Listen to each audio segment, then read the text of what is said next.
ৰাতি মানে পৰহি ৰাতি আমাৰ ইয়াতে হাতী সোমাইছিল। আমি মানে কেইজনমান লগ হৈ কিনে আমি কাৰেণ্টটো দিয়াৰ কাৰণে মাথৰিৰ ওপৰত গৈছিলোঁ।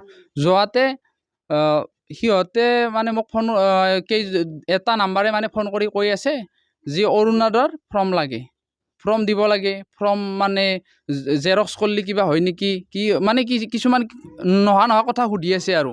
মই কৈছোঁ মোক ডিষ্ট্ৰিক্টে যি হিচাপে অৰ্ডাৰ দিছে সেই হিচাপে মই অৰ্ডাৰ পালন কৰি আছোঁ।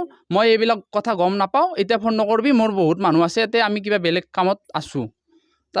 তাৰপিছত সিহঁতে কৈছে যে যাম নেকি।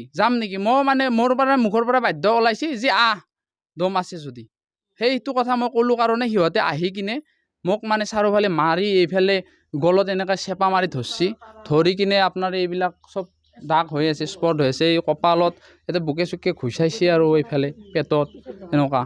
পিছত চলাটো আছিল মোৰ লগত, চলাটো গোটেই ফালি চিৰি একদম নোহোৱা কৰি দিছে। মানে মই মানুহ মোৰ লগত আছে, এখেতে কৈ আছে মোৰ লগতটোই যে এইবিলাক কাজিয়া নকৰিবি, এইবিলাক কাজিয়া কৰিব নাপায়, সিদ্ধান্ত কৰিবি পিছত। সিয়াক যিমানে কৈ থাকে সিমানে ঘুচায়। 3 বাৰ কৈছে, 3 বাৰো ঘুচা খাইছে আৰু সিহঁতৰ গাঁৱৰ মানুহো মানে মাৰ খাইছে। মোটামুটি আমি এনে 10-15 জন আছিলোঁ আৰু মাথৰিৰ ওপৰত। সিহঁতে 4 জন আহিছে মোক মাৰাৰ কাৰণে। এখন কাৰত 4 জন আহিছে।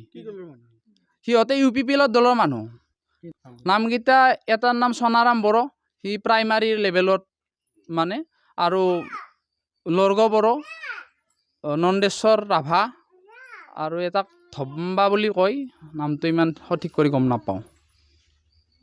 তেওঁলোকৰ মাদাৰবাৰীত ঘৰ।